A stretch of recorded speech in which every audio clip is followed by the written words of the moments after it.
Assalamualaikum warahmatullahi wabarakatuh.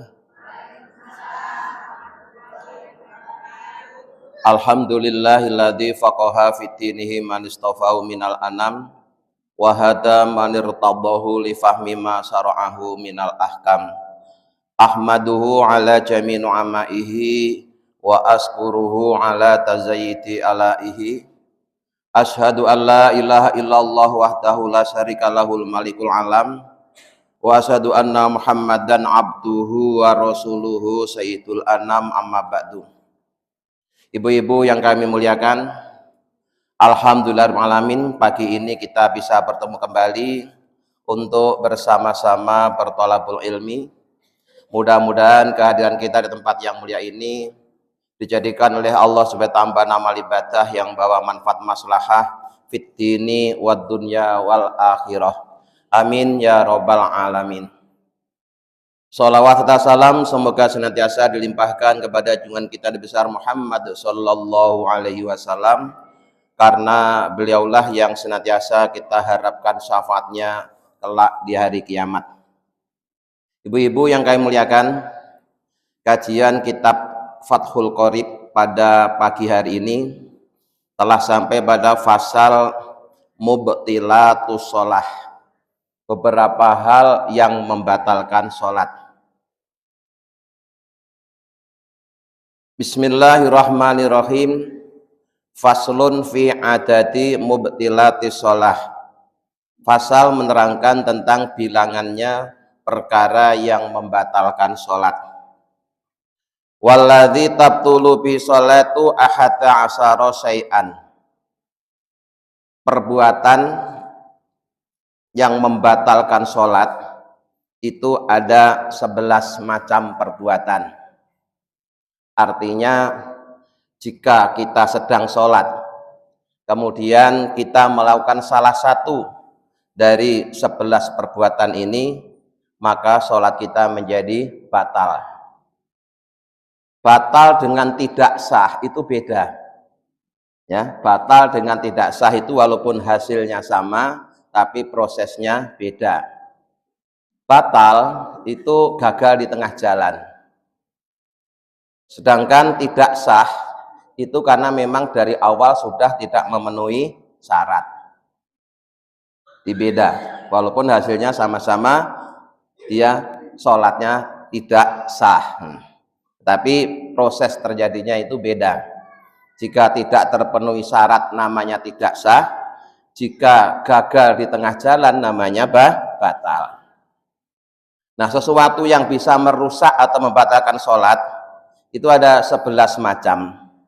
Maka jika salah satu dari 11 macam ini terjadi di tengah-tengah sholat kita, maka sholatnya rusak atau batal. 11 itu yang pertama adalah al-kalamul amdu, berbicara dengan sengaja. Berarti mengecualikan pembicaraan yang tidak sengaja, atau mengecualikan pembicaraan yang munculnya karena refleks spontanitas.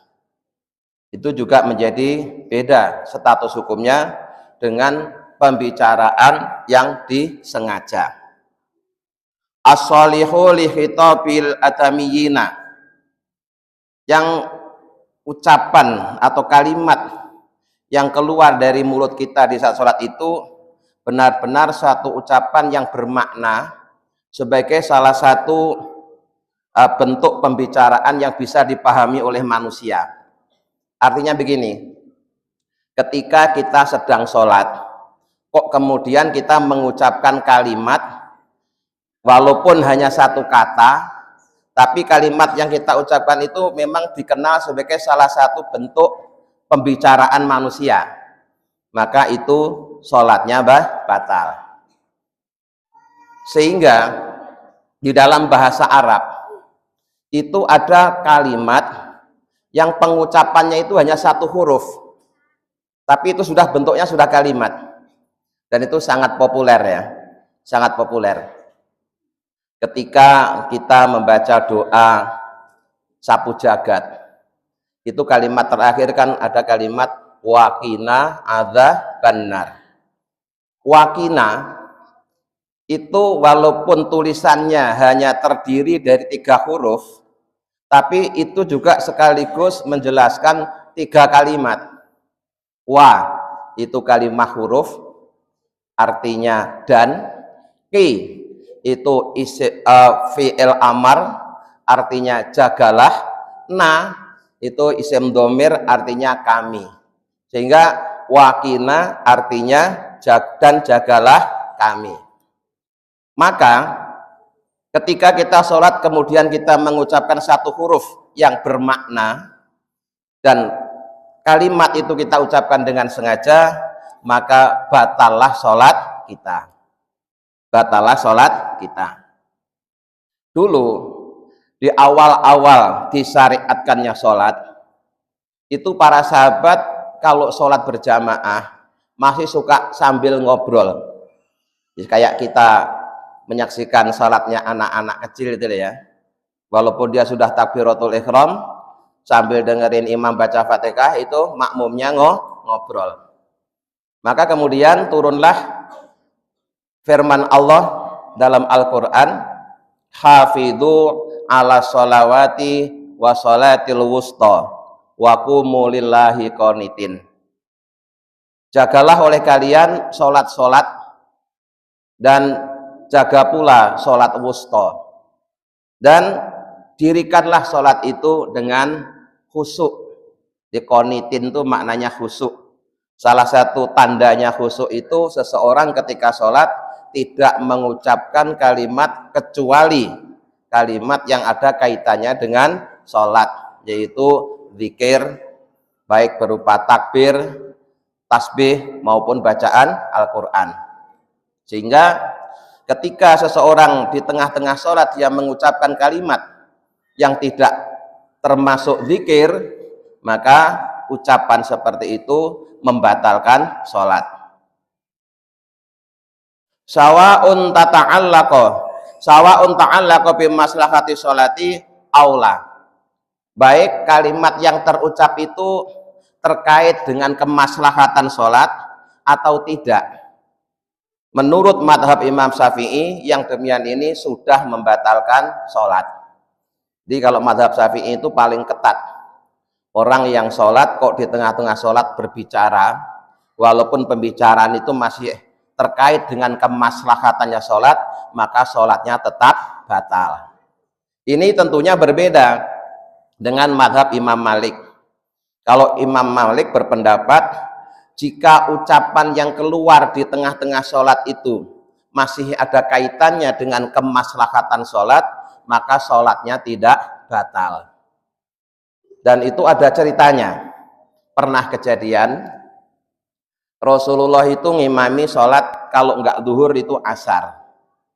Ya, kalau enggak zuhur asar. Dapat 2 rakaat, langsung salam. Setelah salam Rasulullah berdiri kemudian keluar dari imaman sholat menuju rumahnya. Ketika nyampe di depan pintu masjid, itu ada sahabat yang bertanya, ya Rasul, tadi itu sholatnya diringkas apa lupa? Wong biasanya 4 rakaat kok cuma 2 rakaat. Rasulullah menjawab keduanya tidak. Dan Rasulullah maju lagi, ya, maju ke tempat imaman lagi, nanya kepada makmum yang ada di depan, apa benar tadi kita sholat hanya 2 rakaat? Sahabat menjawab, benar ya Rasul. Akhirnya Rasulullah berdiri lagi, takbiratul ihram, sholat 2 rakaat lagi. Setelah 2 rakaat kemudian salam. Nah, dari peristiwa ini Imam Malik berpendapat bahwa pembicaraan di tengah-tengah sholat, jika pembicaraan itu masih terkait dengan kemaslahatan sholat, maka sholatnya tidak batal. Ya, jadi 2 rakaat, berdiri, keluar, ngobrol, maju lagi, ngobrol sampai di depan, terus sholat lagi, dan ternyata tidak mengulang tapi melanjutkan. Nah, maka kalau dalam mazhab Imam Maliki, pembicaraan di tengah-tengah sholat yang masih terkait dengan kemaslahatan sholat itu tidak membatalkan sholat.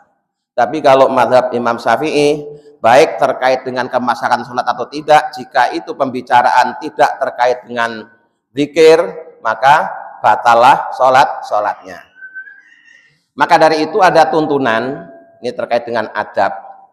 Kalau misalnya kita sedang sholat, kemudian ada orang yang mengucapkan salam, misalkan sholatnya di rumah ya, ibu sedang sholat duhur di rumah, lagi sholat kemudian ada tamu kan nggak tahu kalau tuan rumahnya lagi sholat, terus tamunya mengucapkan salam, apa yang ibu lakukan? Jawab monggo begitu. Kalau jawab monggo gitu ya sholatnya batal. Ada tuntunan, jika kita sedang sholat fardu kemudian ada orang yang mengucapkan salam karena hendak bertamu, maka hendaknya kita yang tadinya sholatnya dibaca pelan, itu kemudian ketika beralih gerakan itu dibaca keras. Allahu Akbar, Assalamualaikum, sami Allahu liman hamidah. Itu kalau tamunya pintar, dia tahu bahwa oh tuan rumah sedang sholat, maka kalau memang dia penting dia akan menunggu. Tapi kalau tamunya ndak ngerti, nggak pernah ngaji, ya udah dengar tuan rumahnya sholat, dia masih assalamualaikum assalamualaikum sama geder-geder pintu. Itu pentingnya kita ngaji supaya tahu ilmunya ya. Jadi kalau suatu saat kita bertamu ke rumah teman kita ngucapin salam, nggak ada jawaban salam, tapi yang kita dengar malah jawaban orang sholat. Oh ini menandakan tuan rumah sedang sholat. Sabar sebentar, tunggu ya. Nanti kalau diperkirakan sholatnya sudah selesai, ya kita baru ngucapin salam lagi. Nah itu satu. Yang kedua, kalau kita misalnya sedang sholat sunnah sekarang, tadi sholat wajib ya, kita sedang sholat sunnah, namanya sholat sunnah kan sendirian, kemudian kita dipanggil oleh ibu kita, ya, kita sedang sholat sunnah, terus dipanggil oleh ibu kita, bagaimana? Ya, pertama kita keraskan, tapi kalau ibu kita tetap manggil, ya, sudah kita keraskan bacaan sholatnya, tapi ibu kita tetap manggil-manggil, maka sholat sunnah itu harus dibatalkan. Jadi tuntunan ini menunjukkan betapa tingginya kedudukan seorang ibu. Sampai orang sholat sunnah saja, kalau dipanggil ibunya, sholat sunnahnya harus dibatalkan demi memenuhi panggilan ibu. Mengapa? Karena sholat sunnah bisa ditunda. Sementara panggilan ibu barangkali itu panggilan yang mendesak, yang kalau tidak segera kita jawab bisa jadi menjadikan ibu kita sakit hati, salah paham, sakit hati kan bahaya ya. Maka kalau sholat sunnah yang kita kerjakan kemudian ibu kita memanggil-manggil, maka kita dianjurkan membatalkan sholat sunnahnya demi memenuhi panggilan ibunya. Nah, kalau sholat aja disuruh batalin, apalagi cuma main HP. Ya, kadang asik main HP itu panggil ibunya pura-pura enggak dengar. Itu berarti kurang ajar apa kurang ajar ya? Lebih penting mana itu HP-nya panggilan ibunya? Ya, panggil ibunya pura-pura enggak dengar, begitu HP-nya berdering cepat-cepat diangkat. Ibunya kalah sama HP. Nanti kalau minta duit suruh minta HP itu. Ya, kalau lapar ya suruh masakin HP, karena dia lebih mementingkan panggilan HP daripada ibunya. Nah, di pertama itu ya. Bahkan ketika kita sedang sholat berjamaah, kemudian imam keliru, ya imam keliru, maka ketika makmum mengingatkan, itu juga harus diniati untuk berzikir, tidak semata-mata berniat mengingatkan imam, tapi niatnya zikir gitu, supaya sholat itu benar-benar tidak tercampur dengan aktivitas di luar sholat. Nah, jadi walaupun satu kata, jika itu terjadi di tengah-tengah sholat, maka menurut madhab Imam Syafi'i membatalkan sholat. Berikutnya, yang kedua adalah wal amalul kasiru, perbuatan atau gerakan yang banyak. Nah, di dalam fikih ukuran banyak itu 3 ke atas. Ya, 3 ke atas itu sudah dianggap banyak. Maka ketika orang sholat kemudian dia melakukan gerakan di luar gerakan sholat sebanyak 3 kali al-mutawali yang berturut-turut, maka gerakan yang seperti itu juga membatalkan sholat. Nah, inilah makanya jamaah haji Indonesia itu terkenal sholatnya paling khusyuk, sholatnya paling anteng, sholatnya paling tertib. Karena memang di Indonesia ya mayoritas mengikuti fatwanya Imam Syafi'i bahwa di dalam sholat itu di samping kita tidak boleh berbicara di luar zikir, kita juga tidak boleh melakukan gerakan di luar gerakan sholat. Ya, kita paling anteng. Beda sekali dengan jamaah-jamaah haji dari yang negeri lain yang mungkin dia madhabnya bukan Imam Syafi'i. Mereka sholat tuh sambil sedikit-sedikit betulin sorbannya, sambil ngangkat HP, sambil pindah kursi dan seterusnya. Ya. Padahal kalau dalam madhab Imam Syafi'i gerakan 3 kali berturut-turut itu sudah membatalkan sholat. Kuncinya ada pada kalimat berturut-turut. 3 kali berturut-turut. Artinya walaupun 3 kali kalau tidak berturut-turut tidak batal. Sekali diam dulu, 2 kali diam dulu, 3 kali diam dulu, tidak batal. Tapi kalau 1, 2, 3 itu batal. Maka di sini contohnya gini, kasalasi khotowatin amdan, seperti orang di tengah-tengah sholat sengaja pindah tempat sampai 3 kali atau 3 langkah berturut-turut, ya, 3 langkah berturut-turut itu membatalkan sholat. Walaupun 3 langkah, tapi kalau tidak berturut-turut, 1 langkah diam dulu, langkah kedua diam dulu, ketiga diam dulu, nggak batal. Tapi kalau inyek itu batal, ya, gitu. Atau 1 kali gerakan tapi yang keras, melompat misalnya dari shop 2 melompat ke shop 1. Memang cuma 1 lompatan tapi keras, itu juga membatalkan sholat. Lalu bagaimana dengan orang yang suka garuk-garuk? Nah, kan kita kan sholatnya bukan sholatnya Nabi, bukan sholatnya sahabat Nabi. Kalau sholatnya Nabi kan khusyuk. Sahabat Nabi Umar bin Khattab, Sayyidina Ali itu kalau pulang perang terus kemudian masih ada anak panah yang nancap di kaki, itu suruh nyabut waktu sholat supaya tidak terasa. Jadi saking khusyuknya itu anak panah yang nancap di kaki itu dicabut waktu sholat itu tidak terasa. Kalau kita jangankan anak panah, ada semut aja terasa. Nah, lalu kita suka kadang-kadang di tengah-tengah sholat itu garuk-garuk. Nah, garuk-garuk ini jika kita tahu caranya itu tidak membatalkan sholat. Tapi kalau tidak tahu caranya bisa jadi membatalkan sholat, tergantung bagaimana cara dia menggaruk. Misalnya di tengah-tengah sholat kita sedang ke pipi kita, ya, digigit nyamuk misalnya. Terus kalau cuma plek gini, ya, terus kemudian yang gerak hanya jarinya gini, tapi apa? Ini tangannya nggak ikut bergerak, hanya jarinya aja. Ini nggak batal. Tapi kalau begini, itu batal. Ya. Jadi cukup kalau mau menggaruk cukup pakai jari saja, jadi plek terus jarinya, ya, gitu caranya. Ya, di mazhab Imam Syafi'i ini memang benar-benar paling ketat, ya, paling ketat. Nah, semua ini aturan-aturan semacam ini itu berlaku untuk sholat dalam kondisi normal. Adapun untuk sholat-sholat yang dalam kondisi tidak normal, aturan seperti ini tidak berlaku. Apa ada sholat yang tidak normal? Itu ada, namanya sholatul khauf, sholat sambil berperang, ya. Ada Bu tuntunan sholat sambil berperang. Nah, kalau sholat sambil berperang itu gerak ya nggak batal, ya, teriak tidak batal, terus sambil bawa najis juga tidak batal. Apalagi perang zaman dulu kan perang tradisional, misalkan baru bacok musuh itu kan pedangnya berlumuran darah kan najis. Apa tuh sholatnya batal? Ya enggak.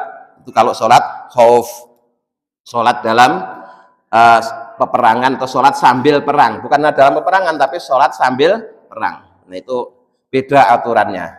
Nah yang kita bahas ini adalah sholat-sholat yang normal, ya, sholat-sholat yang normal. Maka bergerak 3 kali yang berturut-turut seperti melangkah 3 kali secara sengaja itu membatalkan sholat. Karena dzalika amdan kana dzalika au sahwan, baik sengaja atau lupa. Amalul qalilu fala tabtulu sholatu bihi. Adapun perbuatan yang sedikit atau gerakan yang sedikit maka tidak membatalkan sholat. Yang sedikit itu berapa? Yang kurang dari 3, ya. Yang kurang dari 3, cuma sekali, 2 kali itu enggak batal. Tapi kalau 3 kali berturut-turut itu batal. Berikutnya, yang ketiga yang membatalkan sholat adalah wal hadasu al asgharu wal akbaru, yaitu di tengah-tengah sholat kemudian kita berhadas, baik hadas kecil maupun hadas besar. Nah sebenarnya ketika kita hadas, ya, kalau hadas kecil itu sebenarnya yang batal dulu itu adalah wudhunya, ya, dengan misalkan ibu di tengah-tengah sholat buang angin, itu yang batal pertama adalah wudhunya. Nah dengan batalnya wudhu berarti ibu sedang sholat dalam kondisi tidak punya wudhu, maka sholatnya ikut batal. Ini hadas kecil maupun hadas besar ini membatalkan sholat. Maka dari itu tuntunannya, ya, tuntunannya termasuk perbuatan makruh adalah sholat sambil menahan buang angin, ya, atau buang air lah, itu hukumnya makruh, ya. Dan ini sering terjadi pertama pagi hari, bangun tidur itu paling sering terjadi. Yang kedua ketika ibu habis makan makanan yang mengandung gas, nah, ya, atau yang menjadikan kita gampang buang air kecil, itu juga sering terjadi seperti itu. Maka tuntunannya jika kita mau sholat, ya, maka nongkrong dulu di kamar kecil, ya, tuntaskan dulu urusan itu supaya nanti sholatnya tidak sambil nahan angin, tidak sambil nahan air. Sekedar nahan memang nggak batal, tapi makruh. Kenapa? Pasti tidak khusyuk. Nah, apalagi sudah makmumnya nahan buang angin, imamnya baca surat panjang, wah tambah masalah lagi kan. Makanya nongkrong dulu lah, nongkrong dulu, biar tuntas, biar nanti sholatnya bisa khusyuk. Kalau ternyata kebrojolan juga, ya tetap batal. Kadang ditahan-tahan malah bunyinya keras dan panjang. Ya, jadi batal. Dah. Berikutnya yang keempat, wa hudusun najasati allati la yu'fa anha, yaitu kejatuhan najis yang tidak dimaafkan. Di najis itu ada najis yang dimaafkan, ada yang tidak dimaafkan. Contoh najis yang dimaafkan itu adalah bangkainya binatang kecil yang darahnya tidak mengalir. Itu kan bangkai semut, ya, bangkai nyamuk, bangkai lalat, itu walaupun najis tapi dimaafkan. Jadi kalau ibu lagi sholat kejatuhan bangkai lalat cuma 1, ya, nggak batal sholatnya. Kenapa? Kalau toh najis dimaafkan. Bangkai semut. Tapi kalau bangkai cicak batal, apalagi bangkai tikus batal. Nah, di bangkai binatang kecil yang tidak mengalir darahnya itu najis tapi dimaafkan. Sementara bangkai binatang yang darahnya mengalir kayak cicak, tikus itu tidak dimaafkan. Nah, kalau itu menimpa kita di tengah-tengah sholat, maka ada tuntunan begini, ya. Walau waqa'a ala saubihi najasatun ya bisatun fana fadho saubahu halan lam tabtul sholatuhu. Jika ibu sedang sholat kemudian kejatuhan najis yang tidak dimaafkan, tapi najisnya kering, bangkai cicak yang sudah kering, kan gitu ya. Terus kemudian ibu sadar langsung dikibaskan, ya, langsung dikibaskan sehingga dia terlepas dari diri kita, maka yang demikian ini, ya, sholatnya tidak batal. Tapi kalau najisnya basah, ya nggak bisa dikibaskan kan? Ya, dikibaskan kan juga pasti apa? Tetap nggak bisa lepas gitu loh. Nah, yang perlu juga dipahami adalah ini anak-anak muda yang masih punya anak kecil. Satu sisi kita bangga dengan semangat mereka mengenalkan anak kecilnya untuk diajak sholat berjamaah. Tapi harus juga ngerti hukumnya, bahwa kalau anaknya itu anak laki-laki dan belum disunat, ya, anak laki-laki dan belum disunat, berarti anak itu masih membawa najis. Memang dia tidak najis, tapi membawa najis. Kalau dia sholat di samping kita tidak masalah. Akan jadi masalah kalau misalnya pas kita lagi duduk, kemudian anak kita itu duduk di pangkuan kita, ya. Kalau dia duduk di pangkuan kita, tidak segera kita suruh pindah, berarti kita sedang membawa najis. Nah, ya, ini makanya juga harus ngerti, ya, harus ngerti gitu loh. Kadang saking semangatnya ada yang sholat sambil gendong anaknya, anaknya laki-laki, padahal anaknya belum disunat. Berarti dia kan bawa najis. Memang anaknya nggak najis, tapi karena dia belum disunat masih membawa najis. Kalau cuma di samping kita, nyenggol kita enggak masalah. Tapi kalau kita gendong, duduk di pangkuan kita, itu berarti sama saja dengan kita mangku benda yang ada najisnya. Ya. Jadi harus tahu, ya, harus tahu. Jadi kalau anak laki-laki, maka di kampung-kampung, ya, masjid-masjid kuno itu yang Pak Kiainya masih galak-galak itu, anak kecil laki-laki itu kalau belum disunat nggak boleh masuk masjid, ya, kalau belum disunat nggak boleh masuk masjid. Kenapa? Masih bawa najis. Kalau anak perempuan nggak masalah, ya, kalau perempuan nggak masalah. Tapi kalau anak laki-laki kalau belum disunat nggak boleh masuk masjid. Itu kampung-kampung sampai segitunya. Tapi kalau kita masih longgar, kita masih boleh, ya, masih boleh. Tapi yang nggak boleh kalau tadi, ya, digendong atau dipangku ketika sedang sholat padahal dia masih membawa najis. Nah, kalau senggolan apa najis Pak? Enggak, senggolan. Tapi kalau terus dipangku atau digendong, nah itu beda status hukumnya. Nah, ya, di kejatuhan najis yang tidak dimaafkan itu bisa membatalkan sholat. Jika dimaafkan, tidak. Sekarang kalau najisnya tidak dimaafkan tapi kering dan segera bisa dikibaskan, itu nggak batal. Tapi kalau najisnya basah, ya, walaupun dikibaskan tetap nempel sehingga tetap batal. Nah, berikutnya yang kelima, wan kisaful aurati amdan, terbukanya aurat secara sengaja, ya, terbukanya aurat secara sengaja. Jadi memang orang itu ketika sholat dia tidak teliti bahwa ketika dia sedang berpakaian itu ada auratnya yang masih kelihatan. Maka yang demikian ini sholatnya batal. Nah, yang sering saya amati, sering terjadi, sekali lagi anak muda pakai celana, ya, celana panjang memang, tapi kaosnya itu cingkrang, sehingga ketika dipakai ruko begini terus kelihatan, batas auratnya itu kelihatan. Bahkan maaf kadang-kadang pantatnya kelihatan juga itu. Nah, ini batal itu sholatnya, ya. Kalau itu terjadi di tengah sholat, batal. Kalau itu sudah diketahui sebelum sholat, terus sholat dalam kondisi seperti itu tidak sah, ya. Maka tolong ibu-ibu yang punya anak yang masih remaja, ya, kalau dia sholat pakai celana, terus di atasnya pakai kaos, kalau kaosnya panjang nggak masalah. Ketika dia rukuk masih tertutup oleh kaosnya. Tapi kalau kaosnya cingkrang, itu pas rukuk begitu, ya, auratnya kelihatan, bahkan celana dalamnya aja kelihatan. Ya, yang seperti itu jelas membatalkan sholat. Sholatnya batal. Ya. Terbukanya aurat secara sengaja. Fa'in kasawarihu fasataroha fil hali lam tabtul sholatuhu. Sekarang kalau terbukanya aurat itu tidak sengaja, tapi kena tiupan angin, ya, angin nakal, ya, angin nakal. Kalau dalam masjid sini masih aman lah, wong tertutup ya, ada dindingnya.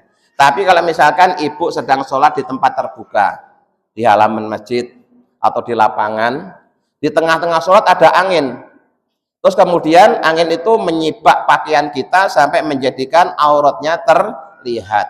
Itu bagaimana? Kalau segera kita tutup, kita pegangin pakai tangan gitu, nggak batal. Tapi kalau kita nikmati isis ya, itu batal. Ya, jadi gitu ya. Jadi kalau itu tadi kan sebenarnya tidak sengaja, terbukanya tidak sengaja ya. Tapi dinikmati itu ya batal. Jadi kalau tidak sengaja terbuka karena kena tiupan angin, harus segera ditutup. Nah, begitu juga kadang terjadi, sekali lagi ini juga untuk anak laki-laki, karena yang banyak permasalahan itu anak laki-laki pakaian doang. Kalau ibu-ibu kan pakai mukena lebih aman kan ya. Kadang anak laki-laki itu pakai celana agak ketat, dipakai sujud terus ada yang robek. Nah itu kan juga kelihatan auratnya itu. Ya, makanya begitu juga batal sholatnya. Dulu teman saya itu malah sarungnya jatuh. Ya.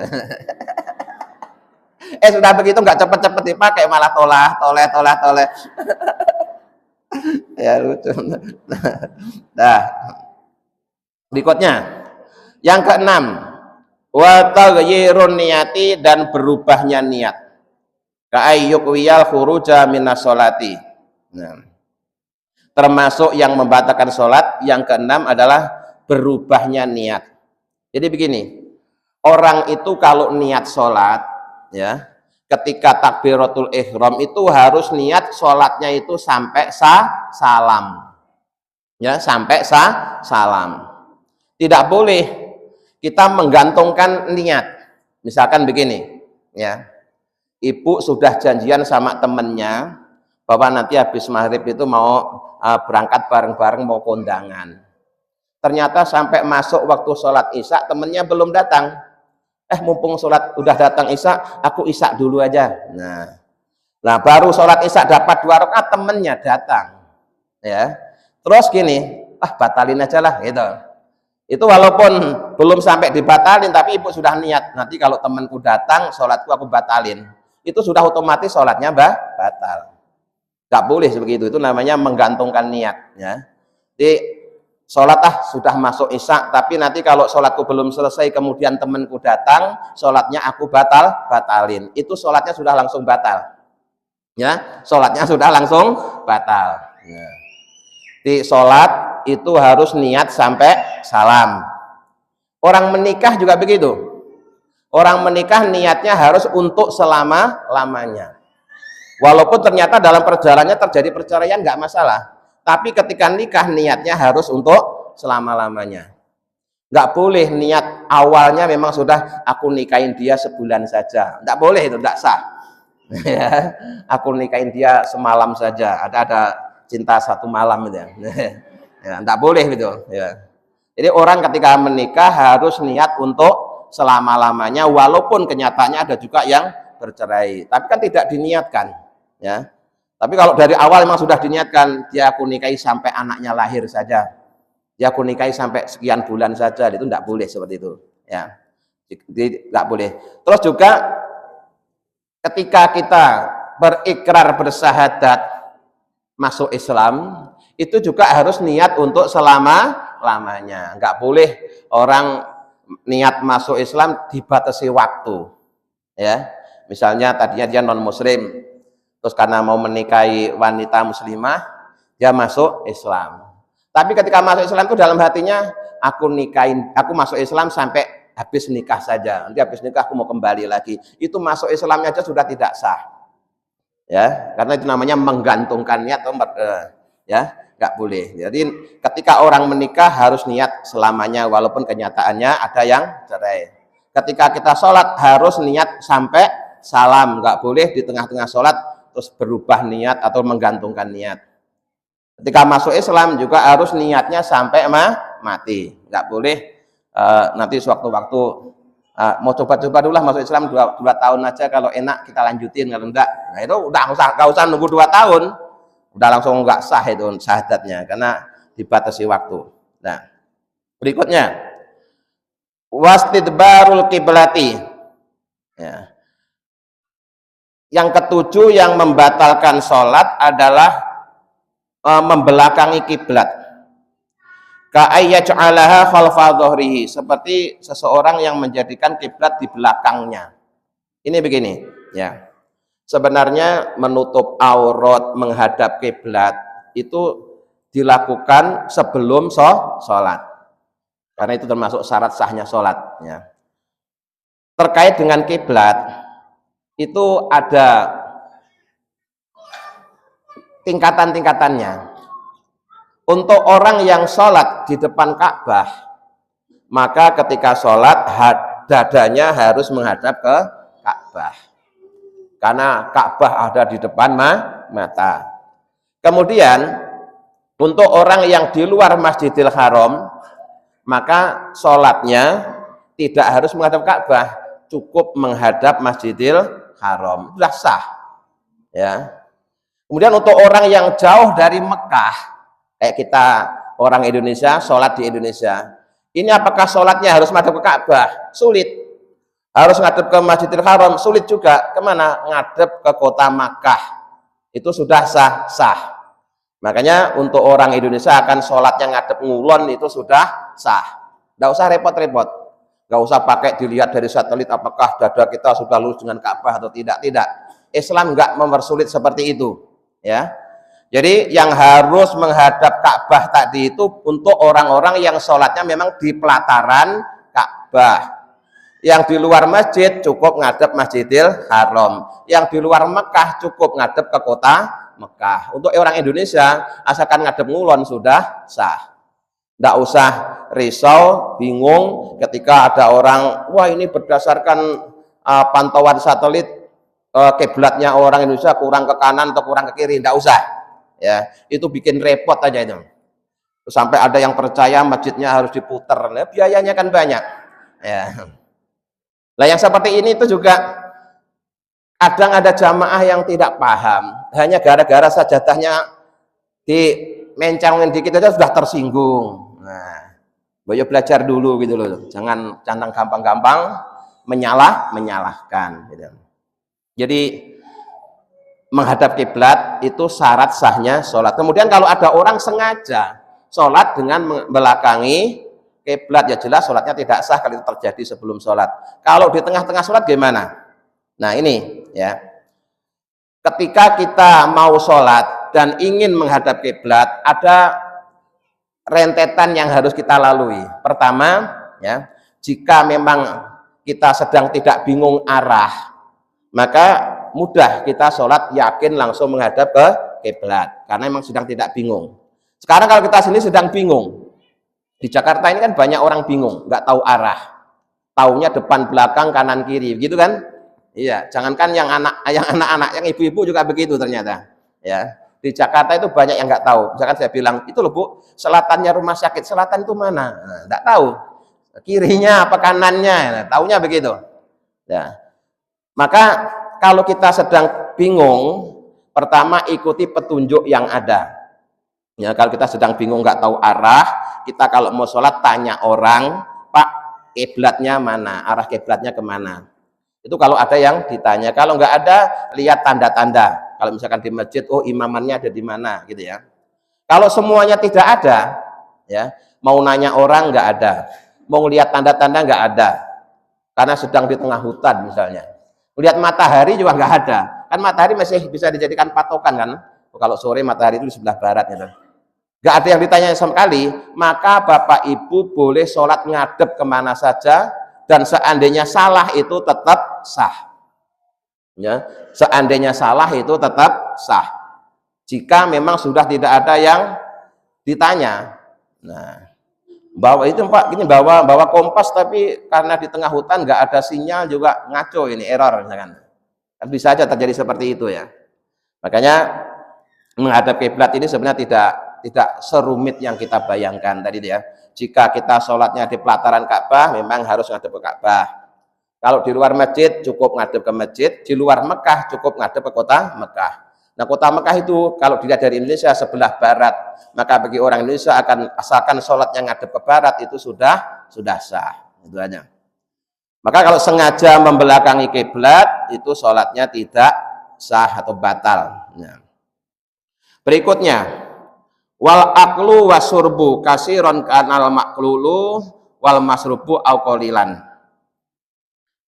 Yang ke-8 dan yang ke-9 yang membatalkan sholat adalah makan atau minum. Baik yang dimakan itu banyak atau sedikit. Nah, gini. Ya. Ketika kita berbicara tentang makan dan minum di dalam bab membatalkan sholat, itu ukuran makanannya akan beda dengan ketika kita berbicara cara menghormati tamu dengan memberi makan. Contohnya begini.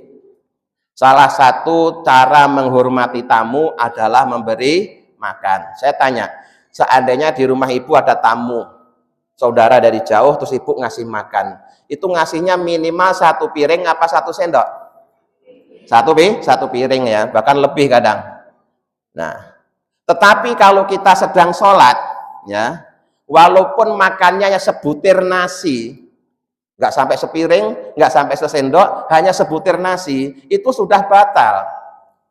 Jangan dianggap lupa itu cuma sebutir, kalau sepiring batal, kalau sebutir enggak begitu. Ya, kalau kita menghormati tamu, memang minimal 1 piring, 1 porsi lah. Tapi kalau terkait dengan yang membatalkan sholat, itu walaupun hanya 1 butir nasi, itu sudah membatalkan sholat. Jangankan 1 sendok, jangankan 1 piring, ya. Sekedar 1 butir nasi saja itu sudah membatalkan sholat.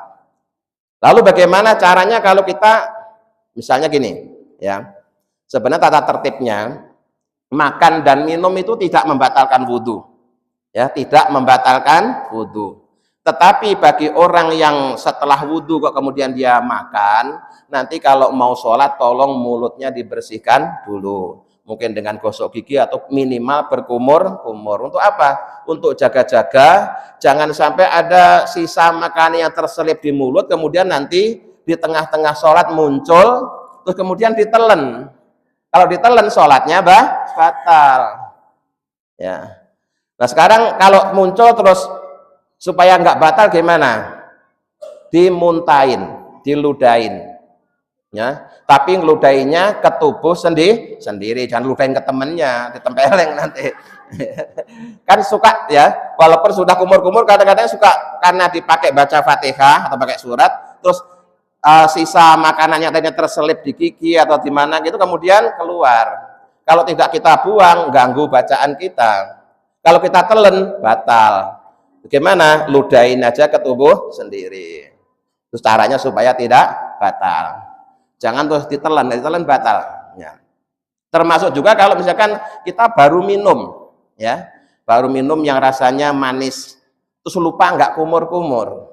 Pas sholat, ini terus lidahnya terasa manis ditelen, oh masih manis juga, itu juga batal. Nah, makanya ya kumur-kumur dulu sampai hilang rasa manisnya tadi, gitu ya. Maka baik yang diminum atau yang dimakan itu banyak atau sedikit itu membatalkan sholat. Nah, illa ayyaku nasasu fi hadhihi surati jahilan tahrima dzalika. Menjadi tidak batal kalau orangnya itu tidak tahu. Untungnya orang tidak tahu itu enak ya. Orangnya itu baru masuk Islam, ya. Terus belum pernah ngaji. Rumahnya jauh dari ulama, jauh dari ustadz, nggak punya HP untuk bertanya. Terus sholat sambil makan apa batal? Tidak. Kenapa? Karena memang dia tidak tahu. Jadi kadang-kadang tidak tahu itu menguntungkan juga. Ya. Untuk yang tahu batal, yang tidak tahu malah tidak batal. Nah, berikutnya yang ke-10. Wal qahqahatu wa minhum man yughayyiru anha bidhahki. Termasuk yang membatalkan sholat adalah tertawa terbahak-bahak yang sampai gerak-gerak gitu, ya. Nah, itu juga membatalkan puasa. Kok puasa membatalkan sholat. Nah, biasanya suka begitu siapa? Anak-anak. Nah, anak-anak itu. Ya, memang nggak tahu. Anak-anak tadinya nggak ingin ketawa, tapi kalau pas sholat itu kok pengen ketawa. Ya. Nah, jadi tertawa yang sampai terbahak-bahak, ya, sampai mengguncang-guncang itu juga membatalkan sholat. Kemudian bagaimana kalau orang itu sholatnya itu berdirinya gini, apa? Kayak kena tiupan angin itu.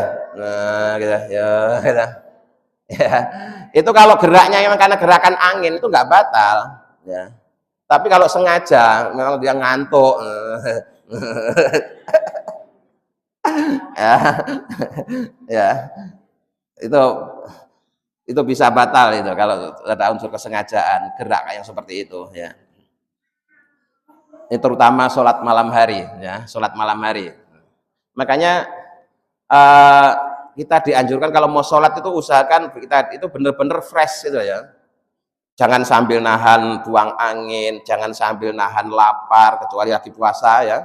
Artinya gini, kalau kita sedang tidak puasa sementara sudah ada makanan, ya, terus datang waktu sholat, maka lebih baik makan dulu baru sholat. Lebih baik makan ingat sholat daripada nanti sholat ingat makan. Tapi jangan dilama-lama sampai nanti kehabisan waktu, ya.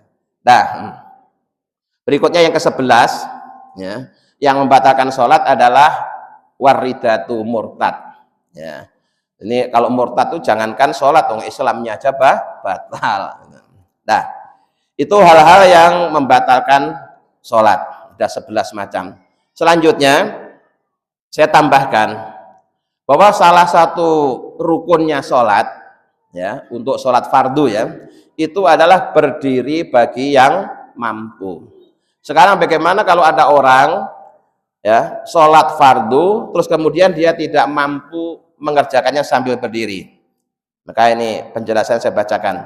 Waman ajaza anil qiyami fil faridoti lima sakotin talhaquhu fi qiyamihi sholat jalisan. Untuk orang yang tidak mampu berdiri dalam sholat fardu karena terasa berat, mungkin sedang sakit, ya, atau sakitnya bisa macam-macam, bisa sakit pinggang, bisa sakit lutut, bisa sakit kepala, ya, banyaklah pokoknya segala macam jenis sakit yang menjadikan dia tidak bisa berdiri, maka dia boleh sholat sambil duduk. Ala hayyatin sa'a. Duduknya duduk seperti apa? Terserah. Mana yang membuat dia nyaman itu boleh. Dan umumnya orang-orang sini kalau sholat sambil duduk itu lebih suka duduknya di kursi. Boleh, boleh. Nah, walaupun boleh, ini ada penjelasan begini. Walakin naftirasahu fi maudhi'i qiyamihi afdalu min tarabu'ihi. Walaupun sebenarnya duduk dalam kondisi apapun itu boleh, ya, sah, tetapi jika orang itu masih bisa duduk iftiros, duduk seperti tahiyat awal, tentu sholat sambil duduk tahiyat awal itu lebih utama, ya. Jadi tidak langsung solusinya tidak langsung duduk di kursi, sebenarnya ada tahapan-tahapannya. Mungkin dia khawatir kalau ruku tapi masih bisa duduk di lantai, ya duduk di lantai. Duduk di lantainya gimana? Kalau bisa duduk seperti tahiyat awal, kalau nggak bisa bersila. Pak, ini lututnya nggak bisa ditekuk, ya udah selonjoran, gitu, ya, boleh, ya. Nah, kadang-kadang ada yang gabungan, ya. Gabungan itu gimana? Waktu berdiri dia berdiri normal, waktu rukuk juga masih rukuk normal, tapi giliran sujud dia sambil duduk. Nah, boleh lah, ya, boleh kalau memang itu udurnya, boleh, ya. Jadi untuk yang duduk tadi, ya, kalau memang masih bisa duduk iftiros itu paling utama. Nah, tapi kalau memang sudah nggak bisa karena sakitnya, ya boleh duduk seperti yang dia bisa, apakah di kursi atau duduk yang bagaimana terserah. Nah. Kemudian waman ajaza anil julusi sholat mutajian. Untuk orang yang tidak bisa sholat sambil duduk, dia dipersilakan sholat sambil berbaring, ya, berbaring, tidak langsung terlentang lah, berbaring. Nah, sekarang kalau kita sholat berbaring, itu berbaring ke kanan apa berbaring ke kiri? Jawabannya berbaring ke kanan. Kemudian posisi kepalanya agak serong ke timur sedikit gitu, supaya nanti kalau dia berdiri itu ngadepnya ke kiblat. Jangan lurus gini, kalau nanti kepalanya agak lurus ke kiri ya. Nanti kalau berdiri kan ngadep ke sana nanti ya. Jadi usahakan miringnya ke kanan. Kalau orang Indonesia ya kepalanya dari sebelah utara agak ke timur sedikit gitu. Nah itu untuk mereka yang tidak bisa sholat sambil duduk, silakan sholat sambil berbaring. Nah, fa'in ajaza alil tijai sholat mustalqiyan. Kalau orang itu nggak bisa sholat sambil berbaring, baru boleh sholat sambil terlentang. Nah kalau terlentang kepalanya di mana? Di barat apa di timur? Bingung. Ala dhahri warijalahu lil kiblati. Jadi kalau terlentang itu kepalanya di timur, ya. Terus bagian apa ini? Kepala dan punggung ini bantalnya agak tinggi. Kakinya menghadap ke kiblat gitu ya. Jadi kalau miring kepalanya di utara, kalau terlentang kepalanya di timur. Itu ya. Jadi kadang-kadang orang nggak mikir itu ya. Terserah tidur di mana saja lah, itu ya harusnya ada tahapan-tahapan gitu loh ya, ada tahapan-tahapan, jadi nggak langsung seenaknya sendiri ya. Kalau misal masih bisa duduk di lantai, tapi nggak bisa duduk di lantai karena lututnya nggak bisa ditekuk, baru bisa duduk di kursi begitu ya. Ada tahapan-tahapan, termasuk tadi ini nggak bisa duduk tapi masih bisa miring, ya miring. Nggak bisa miring baru terlentang. Nah, kalau miring kepalanya di utara, jadi miring ke kanan. Kalau terlentang kepalanya di timur dan posisinya agak ditinggiin, tutup dikasih bantal yang agak tinggi sehingga kalau berdiri dia menghadap ke arah kiblat. Fa in ajaza al dzalika kullihi au ma'a bitarfihi. Kalau dia sudah nggak bisa apa-apa, ya, duduk nggak bisa, miring nggak bisa, terlentang juga nggak bisa. Gimana? Cukup dia berisyarah menggunakan ini kelopak matanya. Hanya ketap-ketip, tapi dia sedang sholat. Ya, ya. Jadi selama orang itu masih bernyawa dan masih ada kesadaran, artinya tidak sedang koma, dalam kondisi apapun tetap wajib sholat. Ya, nggak bisa bergerak atau memang nggak boleh bergerak, ya kita gerakannya pakai kelopak mata. Wa nawa biqalbihi, dan dia niat dengan hatinya. Wa yajibu alai istiqbaluha biwajhi biwat isa'in tahta ra'sihi tadi itu. Wa yumi'u bi ra'sihi fi ruku'ihi wa sujudihi. Kalau memang masih bisa menggerakkan kepala, ya, maka isarohnya juga tidak langsung menggunakan mata tapi menggunakan kepala. Jadi Allahu Akbar, Allahu Akbar, Allahu Akbar, sami Allah, itu kita aja. Montak mantuk gitu. Itu kalau masih bisa, ya. Tapi kalau nggak bisa menggunakan kelopak matanya, gitu. Nah, kalau semuanya nggak bisa dan sudah tidak ada kesadaran, panggil saya. Nanti saya mandiin, saya kafani, terus saya sholatin. Tapi itu syaratnya kalau sudah nggak bisa apa-apa. Sadarannya aja udah hilang. Ya, sadarannya udah hilang. Kalau masih, walaupun nggak bisa apa-apa, tapi kalau masih hidup ya nggak boleh kan. Ya. Nah, fa'in ajaza anil imai bi ra'sihi au ma'a bi ajfanihi. Jadi kalau nggak bisa isyarah dengan kepalanya, isyarah dengan kelopak matanya. Fa'in ajaza anil imai biha ajra arkana sholatnya ala qalbihi. Kalau menggerakkan ini kelopak mata aja udah nggak bisa, ya cukup di dalam hati aja selama dia masih ada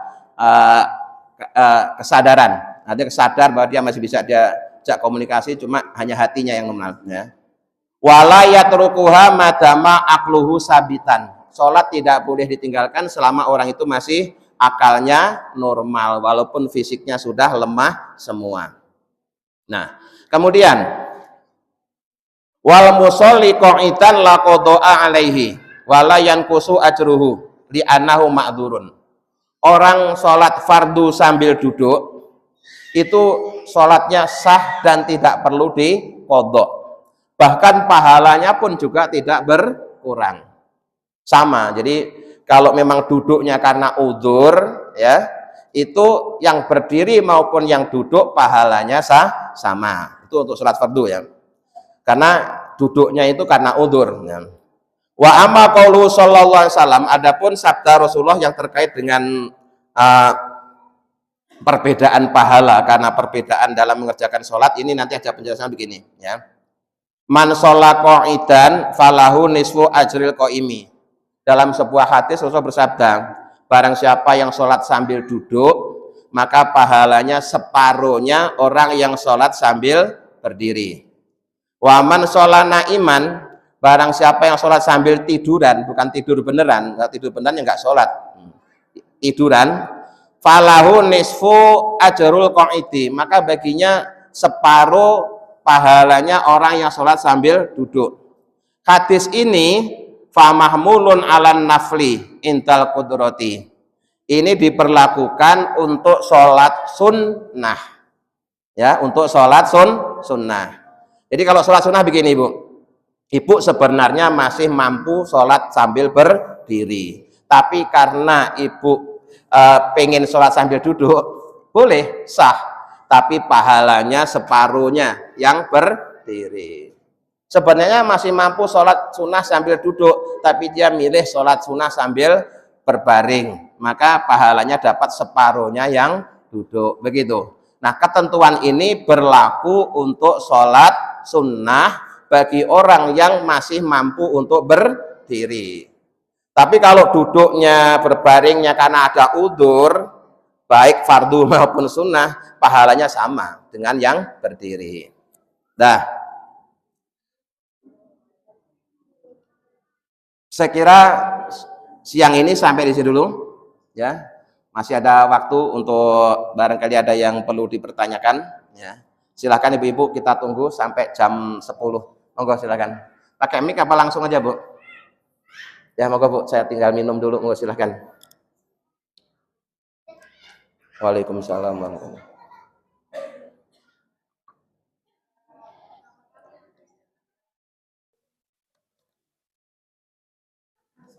Ya.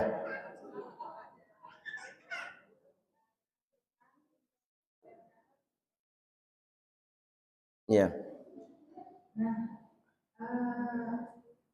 Sekarang ini banyak sekali yang sudah umur ini itu mengalami air itu kadang-kadang hidupnya kosong atau nggak dalam sholat ini ada waktu sudah yang sangat panjang, sedangkan kita air itu kosong terus berkali-kali melakukan yang gatal-gatal itu pasti harus Ya.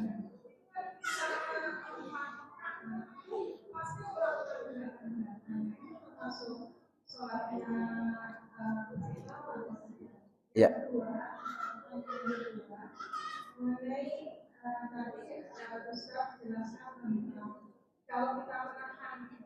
Apa? Iya, iya. Makruh.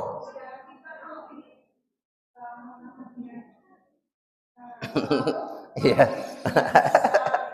Iya. Iya. Iya.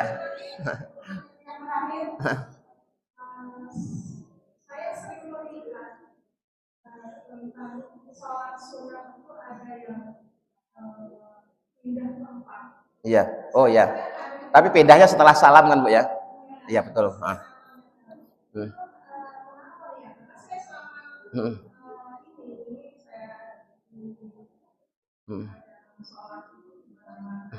Tetap. Ya. Ya.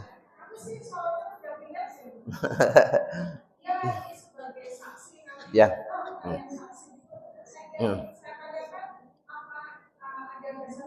Ya, betul. Ya, ya. Ya, ya. Ya, betul. Ya. Waalaikumsalam warahmatullahi wabarakatuh. Ada 3 pertanyaan. Pertama terkait dengan gerakan, yang kedua terkait dengan menahan, yang ketiga yaitu pindah tempat. Saya jawab yang terakhir dulu ya. Ketika kita sholat ya, terutama sholat sunnah ya, itu jika memungkinkan memang setiap kali salam kita dianjurkan pindah tempat dengan tujuan supaya banyak saksinya gitu.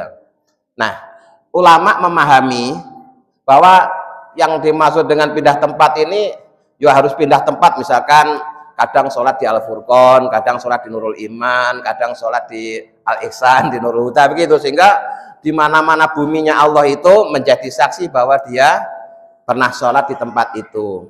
Ada yang memahami seperti itu. Ada juga yang memahami paling penting pindah, kalau tadi sholatnya di sini terus pindah ke sini dikit. Nah, makanya yang ibu lihat tadi itu dia pindahnya bukan pindah ke tempat yang jauh kan, hanya di sampingnya, Itu memang juga disunahkan, Bu. Memang tujuannya supaya saksinya banyak. Ya, jadi buminya Allah, langitnya Allah itu juga akan menjadi saksi apa yang kita lakukan.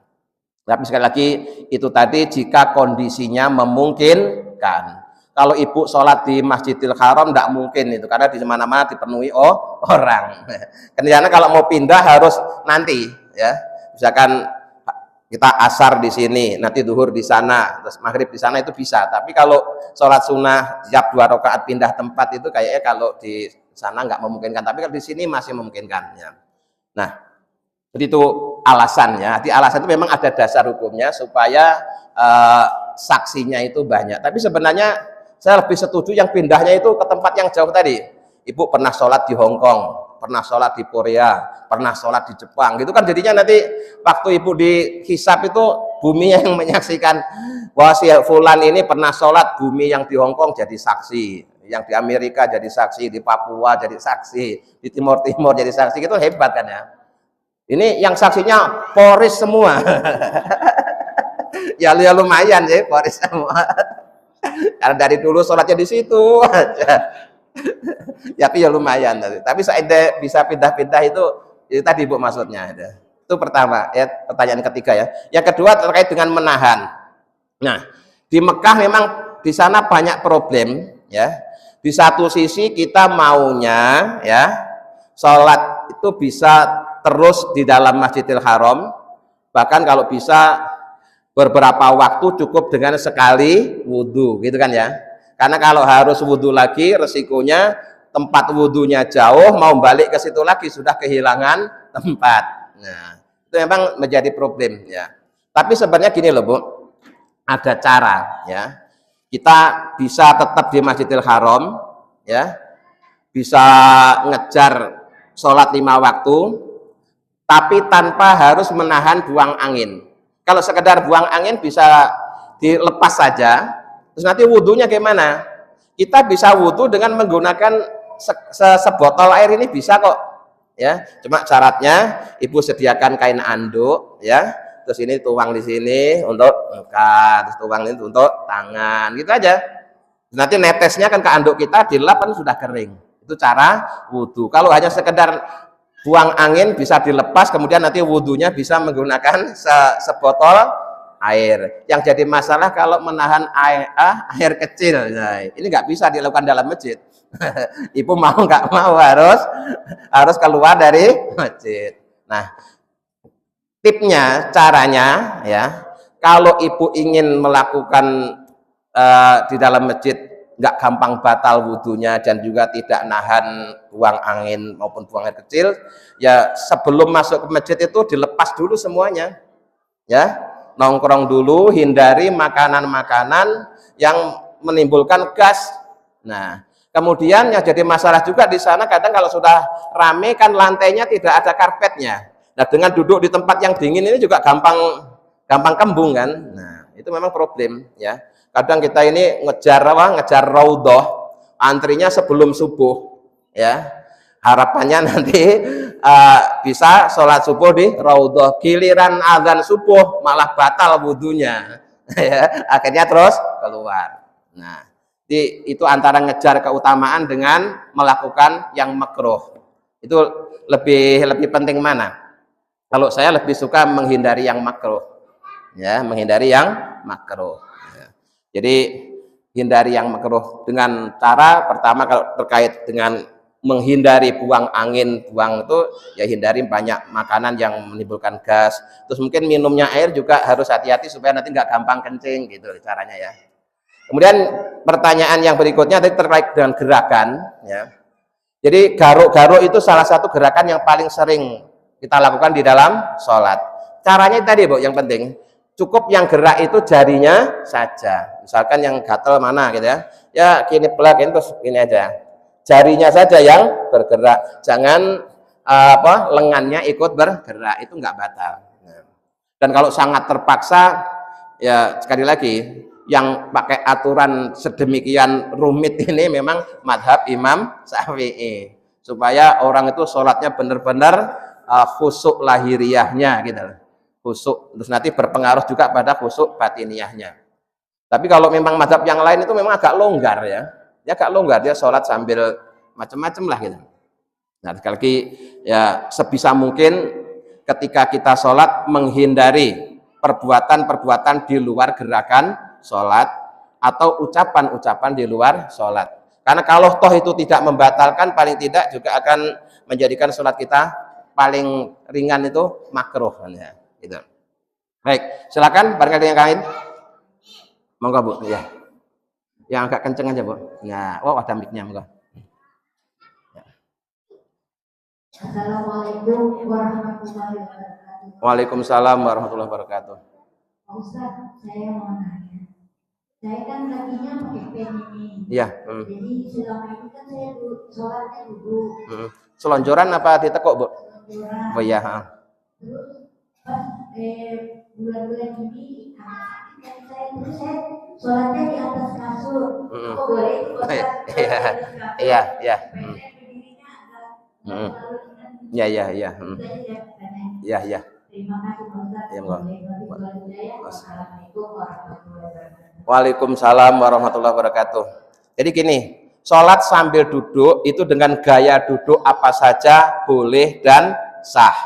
Tapi jika memang masih bisa sholat duduk iftiros, tentunya lebih utama. Jadi kaitannya hanya lebih utama saja. Tapi kalau memang mau yang lebih utama nggak bisa, ya sebisanya. Ya, bisanya selonjoran, silahkan selonjoran. Selonjoran masih sakit, supaya nggak sakit dikasih kasur, ya silahkan, monggo saja, boleh-boleh saja, sah dan boleh, ya, sah dan boleh. Yang penting tetap sholat, tetap sholat. Malah dulu waktu kita haji itu di Masjid Al-Qotori di Al-Aziziyah, itu yang shop depan ini sampai 2 baris itu dipasangin kursi. Iya, dipasangin kursi Bu, dan kursinya kursi empuk.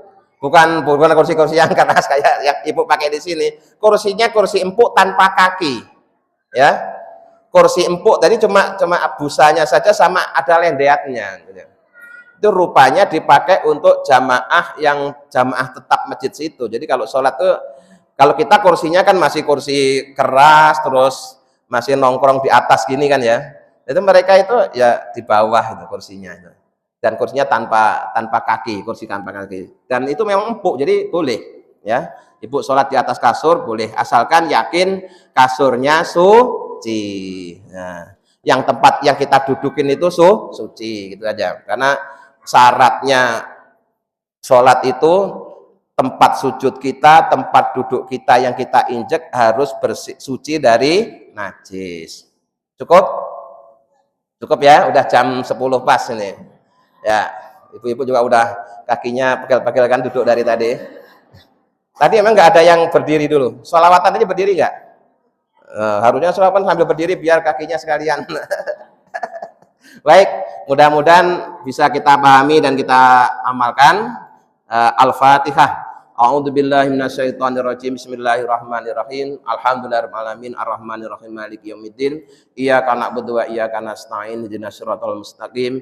Siratal ladzina an'amta 'alaihim ghairil maghdubi 'alaihim waladdallin. Amin. Allahumma sholli ala sayyidina Muhammad wa sallam Muhammad alhamdulillahi rabbil alamin. Allahumma inna nas'aluka imanan daima wa yaqinan shadiqan wa qalban khashi'an lisanan dzakiran wa rizqan halalan wa ilman nafi'an dan sholihah. Rabbana Rabbana atina fid dunya hasanah wa fil akhirati hasanah wa qina adzabannar. Subhana rabbika rabbil izzati amma yasifun wa salamun alal mursalin walhamdulillahi rabbil alamin. Assalamualaikum warahmatullahi wabarakatuh.